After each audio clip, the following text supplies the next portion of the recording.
ሀብቶቻችን ቢዝነሶችን ከፍተን ተቋሞችን ከፍተን ሰው ሊያገለግል በሚችል መልኩ ሀብታችን እኛ ለፍተን አውቀን ተምረን ብናመጣው የመጣው ሀብት ደግሞ የኮሚኒቲ ነው የህብረተሰብ ነው ብር እኮ የሁላችን ነው በኔ ስም ቢቀመጥም በኔ ብቻ እንዲጣጣራ አይፈልግም ራሱ ህጉ ሀብት ወይም ገንዘብ የሁሉ ህብረተሰብ ስለዚህ እንዲበዛና ብዙዎች ሊጠቅም በሚችል መልኩ ሀብትን መጠቀም እንዳለብኝ መንግስትም ወይ ፊዚካል ዓለምም መንፈሳዊ ደግሞ አብዝቶ ምን ያደርጋል ማለት ያዛል እንዲያውም ባቢል ላይ ይላል እኮ ጎተራን ወይም ደግሞ ምርትን አብርቶ ቤት ወስዶ የሚደብቅ ሰው የተረገመ ነው አውቶ ጥሮ የሚሸጣት ደግሞ ይባረካል አያት በሚዛንም የሚያታልል ስለዚህ እግዚአብሔር ገበሬን እንኳን ቆፍሮ ዘርቶ ካመጣ በኋላ ሄዶ ጎተራ ላይ ቁጭ አድርጎ እሰይ ብሎ እሱና ልጆቹ እንዲበሉ አይደለም ማለት ነው ያንን ሀብት ሲስተሙ አውጥቶ ወደ ምንድነው ወደ ገበያ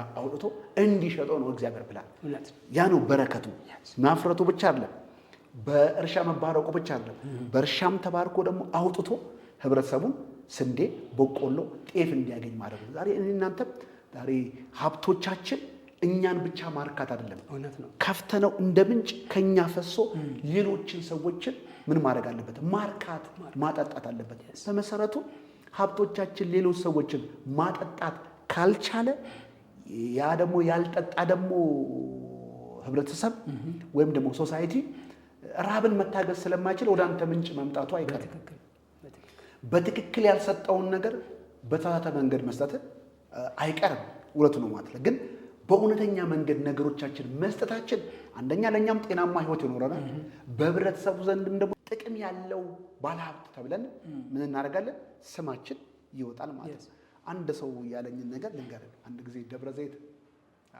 ላገለግል ሲሄድ ቁጭ ብለን ምሳ እየበላን ስለ እንደነዚህ አይነት ሼር ማድረግ ስለማካፈል እያወራን ያለ በጣም የሚገርም ነገር ነገረኝ ድሮ ያለን እኛ ሰፈር አላቀውም አጠገባችን ቁጭ ብሎ ግን ሐሳቡን ማረከውና አንድ ምሳሌ ልንገራችሁ ብሎ ነገረኝ ዛሬ 4-5 ዓመት ምን አለ መሰለ ድሮ እኛ ሰፈር ሀብታሞች አሉ ቮልስ ያላቸው ሀብታሞች አሉ ሀብታም ሰው ያሉ ያኛኙ ሀብታም ሰውዬ ለኛ መመኪያ ናቸው ምክንያቱም በቃ አንደኛ እኛ ሰፈር ጋር አንድ ጥሩ ስም ያላቸው ሀብታም አለው ተብለ ቮልስ ያላቸው ሰውዬ ሰፈር ነን ብለን አንደኛ እንመቀባቸዋለን ቀጥሎ ደግሞ እኚህ ሰውዬ በአካባቢያችን ያሉ ሰዎች ሆስፒታል ሲሄዱ ሲታመሙ ሲወልዱ ሲገረዙ የተለያየ ነገር ሲያደርጉ የእሳቸውን ቮልስ እንደውላለን አምጥቶ በእሳቸው ያልተገለገለ ያልተባረከ ማንም ሰው የለም ማለት ሁሉ ሰው በቃ መመኪያችን ናቸው በቃ ስልክ ቢደወል ከነሱ ቤት ነው የምናነሳው አለ ቀጥሎ ደግሞ እሱ ብቻ አይደለም ጥሩ ድግስ ሲደገስም ጥሩ ምግብ ምንበላው እንደሱ ስለዚህ እኚህ ሰውዬ ያ ፋሚሊ ለኛ ንክ እንደ መመኪያ ነው አዎ ያ በቃ እንደ ፕራውድ እሳቸው በእኛ ሰፈር መሆናቸው እንደ ክብር ስለዚህ እሳቸው ሲመጡ በድግ ብለን አክብረን ነው የምናስገባቸው ምክንያቱም በችግር ጊዜ የምንጠራቸው ማታ ቢሆን ኒድ ሲያስፈልግ ፍላጎት ሲኖር ሰው ምጥ ቢይዘው በማታ በሳቸው ቮልስ ሄደን ነው እናቶቻችን መውለድ የሚችሉትና እናያለን ስለዚህ እኛ ሀብታም ለኛ እንደ ጥላ እንደ ሾላ እንደ መከታ ናቸው እንጂ እንደ ችግር አይናቸው በአሁን ጊዜ ግን ሀብታም ስትመለከት እንዲነቀል ለምን ይመጣል ትልቅ አጥር ያጥራል ከዛ ይዘጋዋል ከዛ በኋላ እዛ በሩ አካባቢ እንዳንጫወት በፖሊስ ያባረናል ያጠፋናል ከዛ በኋላ ምንድነው ይሸተናል በሩ ቁጭ ብሎ የባብሪኪው የጥብሶች ጭስንም ይሸተናል ከዛ ይሄንን ሀብታም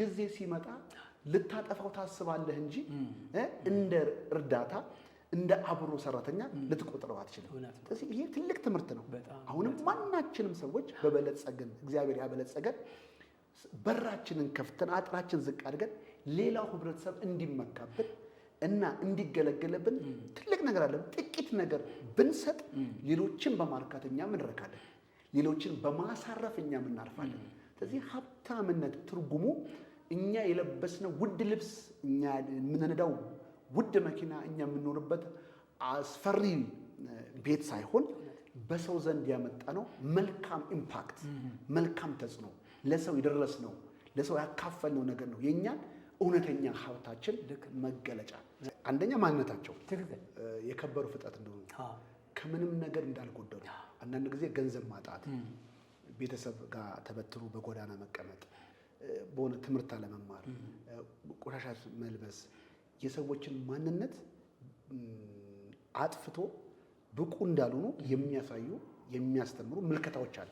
ያንን ምልከታ የያዘ ሰው ማንነቱን ከእግዚአብሔር አይቶ ንጹህና ትልቅ የከበረና ፍጻሜ እንዳለው በእግዚአብሔር የተወደደ የተከበረ ሰው ቢልቀው እግዚአብሔር እንዳልተው ነገ ደግሞ ተምሮ የሚፈልገው ነገር ላይ እንደሚደርስ ብቃቱ ውስጥ እንዳለ ራሱን እንዲቀበል ሳናደርገው ብናበላው ብናስተምረው ተመልሶ መቆሸሹ አይቀርም።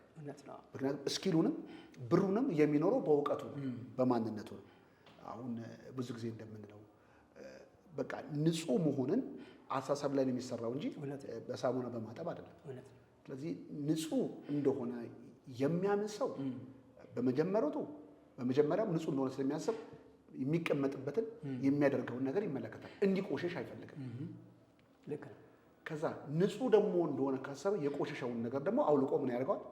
ያጥበዋል፣ ያጸደዋል። ምክንያቱም ቆሻሻ ነገር በሱ እንዳይቀመጥ ነውር እንደሆነ እንደማይገባው አምነዋል። ልክ እንደዚህ ነው። ማንነት ከውስጥ አቅም እንዳለ የተባረከ እንደሆነ የተሳካ እንደሆነ ዛሬ ያጣው የተቸገረው ነገር ሁሉ በሆነ አጋጣሚ በሆነ ሮንግ መንገድ የደረሰበት ችግር ነው እንጂ የማንነቱ ፍጻሜ እንዳልሆነ እናሳየዋለን፣ እናስተምራለን። ከዛ ራሱን እንዲቀበል እናደርገዋለን።